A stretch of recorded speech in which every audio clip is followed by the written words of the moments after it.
अस्सलाम वालेकुम। आज हम मैट्रिसेस के ऊपर जो ऑपरेशंस परफॉर्म किए जाते हैं उसके बारे में पढ़ेंगे। तो स्टार्ट करते हैं। तो टॉपिक हमारा जो है वो है मैट्रिसेस, और मैट्रिसेस में हम जो है वो ऑपरेशंस जो हम मैट्रिसेस पे परफॉर्म करते हैं उनको देखते हैं। तो सबसे पहले हम जो है वो एडिशन देख लेते हैं।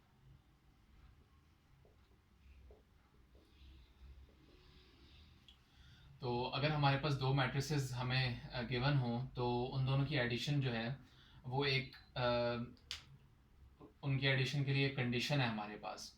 वो कंडीशन फुलफिल होगी तो वो दो मैट्रिसेस ऐड हो सकेंगे, वरना वो नहीं ऐड हो सकेंगे। और वो कंडीशन ये है हमारे पास कि जो कंडीशन है एडिशन की वो ये है कि बोथ मैट्रिसेस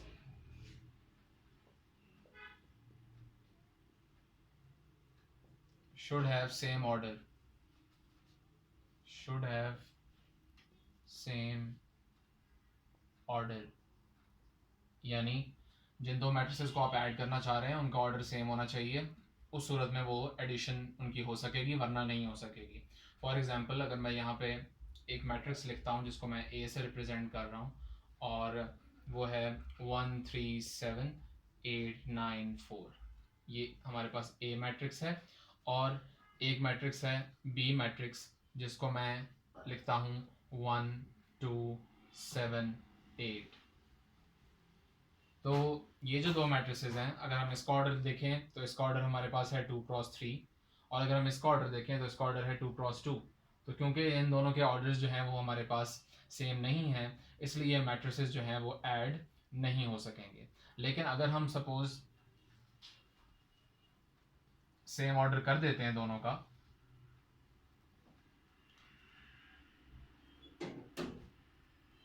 बी का ऑर्डर जो है वो चेंज कर दिया है, अब ये हमारे पास ये भी जो है वो 2 क्रॉस 3 का मैट्रिक्स बन गया है। तो अब क्योंकि ए और बी के ऑर्डर जो हैं वो सेम हो चुके हैं तो अब ये ऐड हो सकते हैं। तो हम लिख सकते हैं ए प्लस बी अगर हम फाइंड करें तो एडिशन कैसे होगी कि कॉरिस्पॉन्डिंग एलिमेंट्स जो हैं वो ऐड हो जाएंगे जिनकी पोजीशन दोनों मैट्रिसेस में सेम है।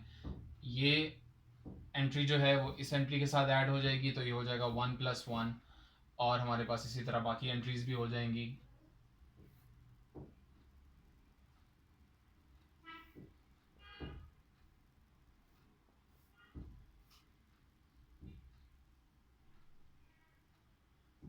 तो ये हमारे पास मैट्रिक्स आएगा। तो इसका फाइनल रिजल्ट जो है जो हमारे पास बनेगा वो होगा a plus B equal to 2 5 6 15 17 and 8। ये हमारे पास final result a plus B का बनेगा। अब हम जो है वो सब्ट्रैक्शन को डिस्कस करते हैं।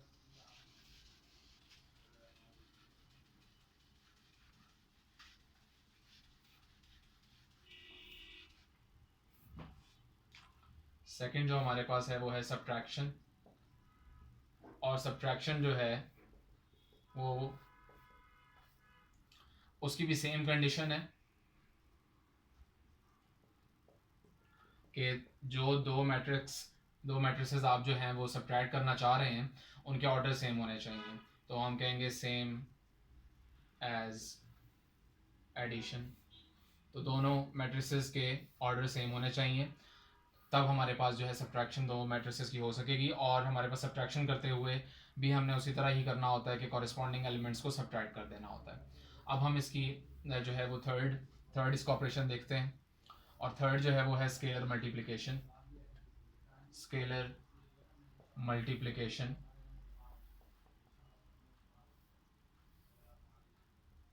यानी कि हमने जो है वो एक मैट्रिक्स को एक स्केलर से अगर मल्टीप्लाई करना है तो हम कैसे करेंगे। यानी हमारे पास सपोज ए मैट्रिक्स हमारे पास है और उसकी एंट्रीज हमारे पास हैं जी A11 A12 A13 A21 A22 A23। और हम कोई भी स्केलर फॉर एग्जांपल के जो है वो हम मल्टीप्लाई करना चाह रहे हैं ए के साथ।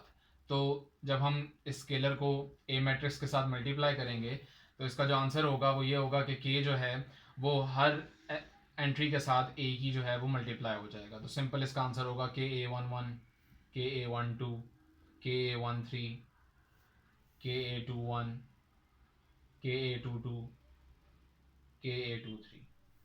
ये हमारे पास सिंपल स्केलर मल्टीप्लिकेशन होगी। अगर मैं कोई जनरलाइज्ड मैट्रिक्स लेने के बजाय मैं जो है वो हमारे पास जो है वो 2 स्केलर है और मैट्रिक्स हमें जो गिवन है वो A है जो कि है 1 3 7 9 4 2 और हमने इस 2 को जो है वो स्केलर के साथ 2 जो है वो एक स्केलर है और इसको हमने A के साथ मल्टीप्लाई करना है। तो सिंपल 2 जो है वो इन सब के साथ मल्टीप्लाई हो जाएगा। तो ये हो जाएगा 2 6 14 18 8 और 4। ये हमारे पास स्केलर मल्टीप्लिकेशन हो जाएगी। नेक्स्ट इसकी जो प्रॉपर्टी है या जो ऑपरेशन है इसका वो हमारे पास है मल्टीप्लिकेशन ऑफ मैट्रिसेस।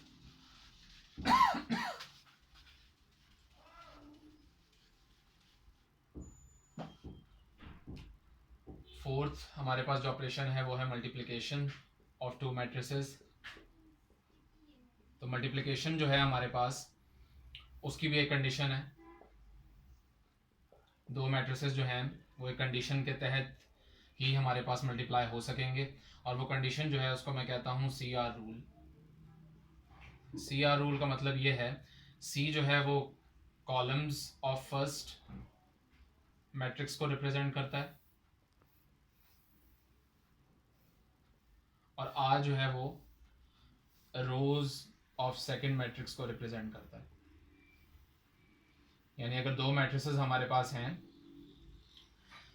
और उनकी हमें मल्टीप्लिकेशन करनी है तो सिर्फ एक कंडीशन के तहत वो मल्टीप्लाई हो सकते हैं और वो कंडीशन ये है कि फर्स्ट मैट्रिक्स के कॉलम्स और सेकंड मैट्रिक्स के रोज बराबर होनी चाहिए। अगर ये बराबर नहीं है तो मल्टीप्लिकेशन पॉसिबल नहीं है।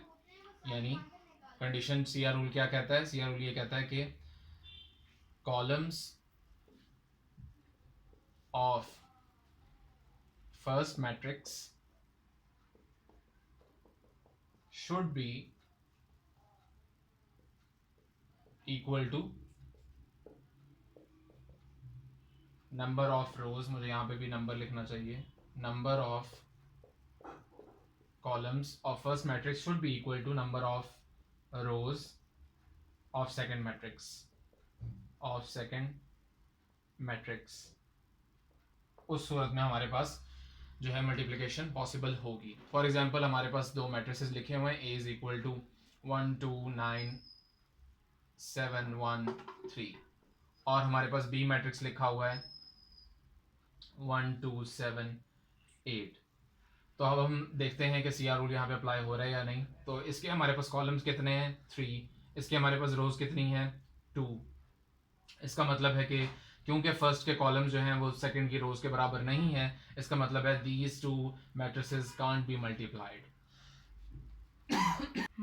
ऑपरेशंस हमने डिस्कस कर ली है मैट्रिसेस के। अब हम जो है वो मैं एक प्रॉपर्टी आपको बताना चाह रहा हूँ कि मैट्रिसेस की कि commutative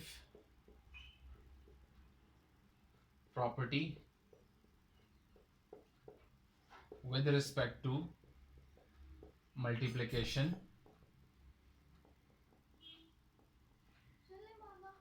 does not hold in matrices। matrices में मल्टीप्लिकेशन की रिस्पेक्ट से कम्यूटेटिव प्रॉपर्टी होल्ड नहीं करती। इसका क्या मतलब है? इसका मतलब ये है कि 2 मैट्रिसेस आपको गिवन है A और B, तो अगर आप उनको मल्टीप्लाई कर रहे हैं और उनको मल्टीप्लाई करते हुए उनका ऑर्डर चेंज कर देते हैं तो ऑर्डर चेंज करने से उस मल्टीप्लिकेशन का आंसर बिल्कुल चेंज हो जाएगा, वो इक्वल नहीं होगा। जैसे आमतौर पे हम नंबर्स के बारे में कहते हैं कि 3 टाइम्स 7 जो है वो 7 टाइम्स 3 के इक्वल होता है। ये प्रॉपर्टी मैट्रिसेस में होल्ड नहीं करती। AB जो है वो BA के इक्वल नहीं होता। तो यहाँ पर हम जो है वो अपनी वीडियो आज की ख़त्म करते हैं। बाकी जो है हम नेक्स्ट वीडियो में डिस्कस करेंगे।